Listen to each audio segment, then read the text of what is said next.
is a statement that is only that is only false if the antecedent is true and the consequent is false. Now keep in mind, I want my antecedent to be true, and I want my consequent to be false. So which row has my antecedent being true and my consequent being false? The third row does. Here's where my antecedent is true and my consequent is false. That's where I get to put the false. That's where my mom is lying to me. Everything else is going to be true. So what do you notice about this column? Is it the same as yesterday's truth table? Yes. Is it? Yesterday's truth table was true, false, true, true, wasn't it? It's backwards. It's backwards. It's reversed, right? Which kind of makes sense because we are exchanging the antecedent and consequent. So that's a converse. That's the first of three definitions we're going to have today. The second definition we have is the inverse. So an inverse is a conditional that has the antecedent and consequent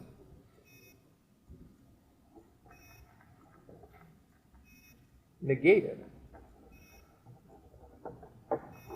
An inverse is a conditional that has the antecedent and consequent negated. Negated. I feel like I've heard that word before. We had negations, didn't we? What was the negation again? A statement that has the opposite truth value of a given statement. And what was the symbol for a negation? The little squiggly line. So in other words, instead of P, I'm going to have negation P. And instead of Q, I'm going to have negation Q. We can use whatever letters we want. I will tell you that I like to get in the habit of using P and Q when I talk about generic statements. Because they're opposite. But because they're different. But I'll use words like it is raining outside, I'll use R. Mr. Potter's shirt is yellow, I'll use Y. I'll use letters that are indicative of the sentence, that kind of indicate what I'm talking about. But if I'm just talking about generic sentences, I'll often use P and Q. So I need to negate you clean your room. How do I do that? You don't clean your room. So if you don't clean your room, you can't go to the room. Or you can. Then you can't go to the mall. If you don't clean your room, then you can't go to the mall. And that's what your mom really means, isn't it? I mean, your mom may say, if you clean your room, then you can go to the mall. But what your mom really means is if you don't clean your room, you can't go to the mall. It's the same thing, but... It's the same thing, right? Is it the same thing? Because we can look at a truth table to see if it's the same thing, can't we? Because if it's the opposite, if you clean your room, then you can go to the mall. And it's the opposite. If you don't. Let's take a look at that. Let's do a truth table for negation P, conditional negation Q. Now, I still have P and Q. P is still going to start off true, true, false, false. And Q is still going to start off true, false, true, false. But what else do I have here that I didn't have before? P, negation P. I have negation P. Tell me what a negation is again. A statement that has the opposite truth value of a given statement. So what's the opposite of P, which is true, true, false, false? False, false, true, true. That's the opposite truth values, right? Tell me about negation Q. What would I put for that column? false, true, exactly. Because I want the opposite of Q, which is true, false, false. And this is my antecedent, negation P. This is my consequent, negation Q. So where do I have a true in this column and a false in this column? Ooh, so sorry, I didn't realize that was so low. Where do I have a true in the third column and a false in the fourth column? The third one. Third row again, right? My goodness, the third row. I think we had that situation before. We ever had a situation where we had true, Yesterday. false, true? Earlier. Yeah, when we talked about converse. Notice that converse and inverse have the same truth table. Except it was up, it was... So they mean the same thing. And notice that both of these are different from if you clean your room, then you go to the mall. Which means neither of these sentences. So there's one other definition that I want to talk about today. By the way, all three of these definitions are going to show up on Monday's quiz, just FYI. I'll talk more about the quiz in a few minutes. The last thing I want to talk about is contrapositive. Contrapositive. A contrapositive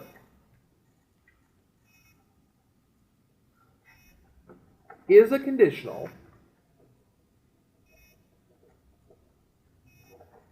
that has the antecedent and consequent both exchanged and negated. A contrapositive is a conditional that has the antecedent and consequent both exchanged and negated. So that means that two things are happening here. Not only do they have to switch places, but they also both have to get that negation. That's all positive actually, because if you don't go through the mall, you don't know.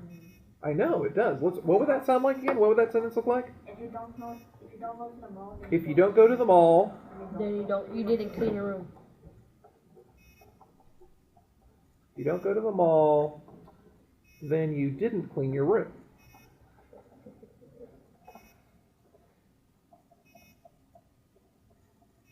Interesting. So this is kind of like a converse and an inverse all wrapped up into one. I'm curious what the truth table would look like that. Notice that if I'm swapping them, Q comes first, if I'm exchanging them. And if I'm negating them, it's really a negation Q that comes first. So it'd be negation Q, conditional negation P. So if I wanted to look at a truth table for this, notice I'd still have to start with P and Q. It'd still be true, true, false, false for P, and true, false for Q. But if I wanted to prove something about negation Q, conditional negation P, tell me what I should put in my truth table.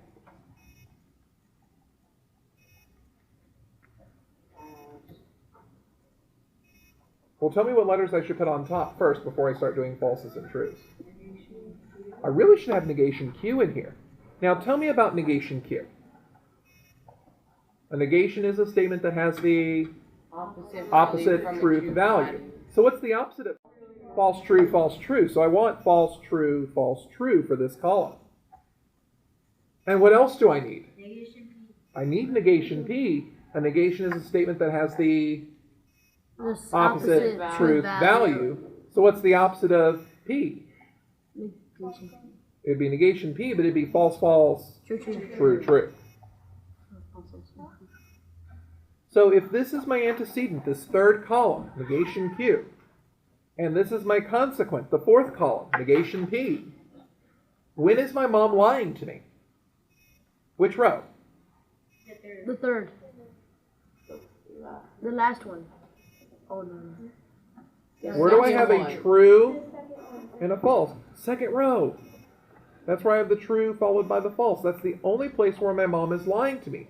Everywhere else, my mom is telling me The truth. the truth. Now, what is this Yesterday's. That looks like yesterday's stuff. That looks like what we saw in today's quiz. That looks like a conditional. And the conditional and the contrapositive mean the same thing.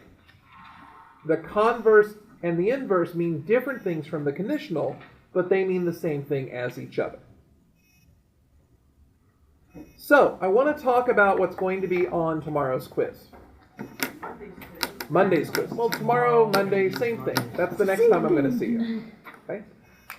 There are going to be a total of 8 definitions on Monday's quiz. And I will tell you right now that inverse, converse, and contrapositive are going to be 3 of those definitions.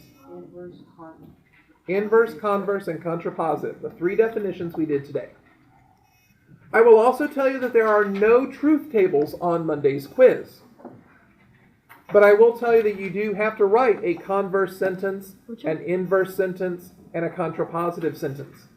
There's going to be a total of 15 questions. 8 of them will be definitions. 7 of them will be sentences. Okay? And the last 4 questions I'm going to tell you about right now. So the last thing that we're going to talk about for today is there are 5 ways to write a conditional.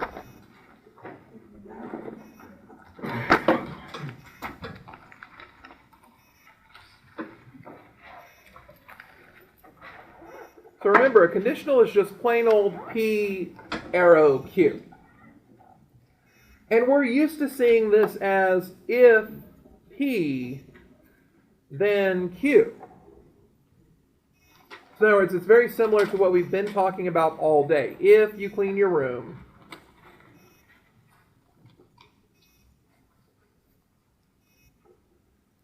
then you can go. So the first way I want to talk about this is if I have P only if Q.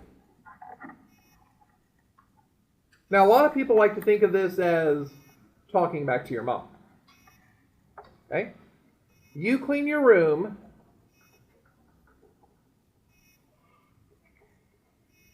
only if you can go to the mall.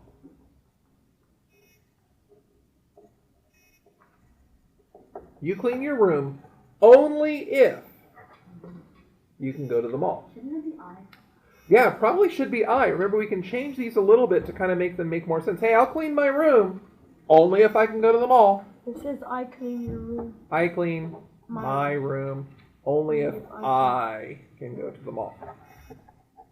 So yeah, I can change these so they make a little bit more sense. They make better English. Okay, your mom says if you clean your room, you can go to the mall. You go, hey, I'll clean my room only if I can go to the mall. And then your mom talks back to you. This is the third way. Okay, she says Q if P. Now, even though it looks like my consequent is coming first, it still is a consequent. It still is, you can go to the mall. You can go to the mall if you clean your room.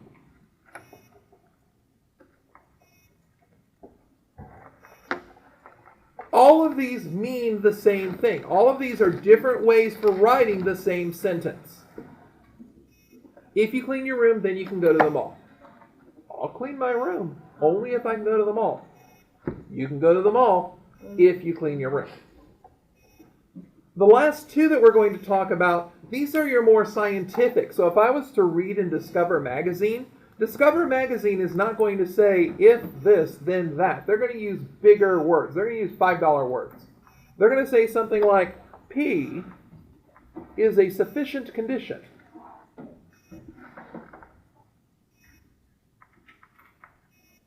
for Q. P is a sufficient condition for Q. And this is going to make it sound like you're on the Discovery Channel. This is going to be like, you and your mom are talking, and then you've got, what's his name, David Attenborough talking off on the side, describing the situation. So they're saying, cleaning your room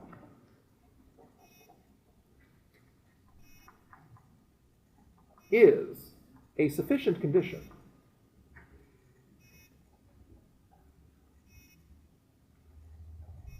for going to the mall. And notice what we've done here. We've changed the tense of the verb. So instead of saying clean your room, I'm saying cleaning your room.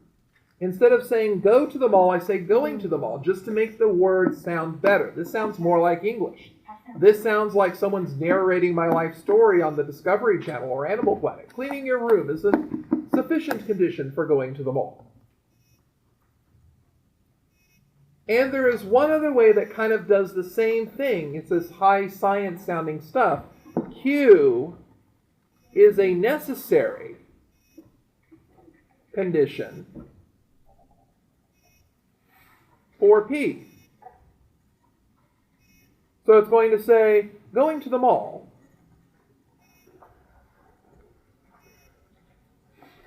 is a necessary condition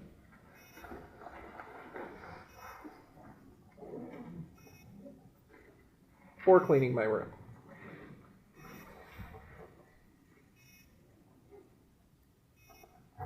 Going to the mall is a necessary condition for cleaning my room.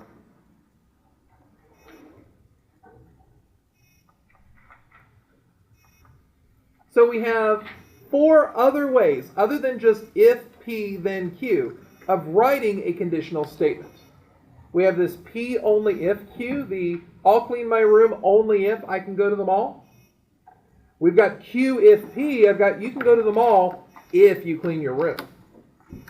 We have P as a sufficient condition for Q. I have cleaning your room as a sufficient condition for going to the mall.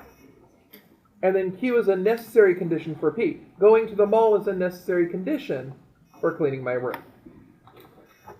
So if I give you this sentence on Monday, the last 4 questions on the quiz is me expecting you to be able to write these sentences. And if you take a look at page 8 of your textbook, you will see all of this on one page. So if you're one of these people that likes to read the textbook because I tell you you're supposed to read the textbook, that would be a wonderful thing to do. Do we have homework? You have homework. It was on that sheet of paper you copied down at the beginning of class. The one on the book? Yeah, the one that was here. The one that looked kind of like this. Remember when I had that up on the board at the beginning of class? Yeah, that. Oh. Now, one of the things I want to say real quick. When you did that. On last night's homework, you did 5, 6, and 7, right? I'll explain that in just a minute. On the homework last night, you did 5, 6, and 7, but you notice 7's on the same page as 8, right? So you're only going to turn in 5 and 6 today. You'll turn in 7 when you turn in problem 8. And we're not ready to do number 9. We're actually going to hold that off.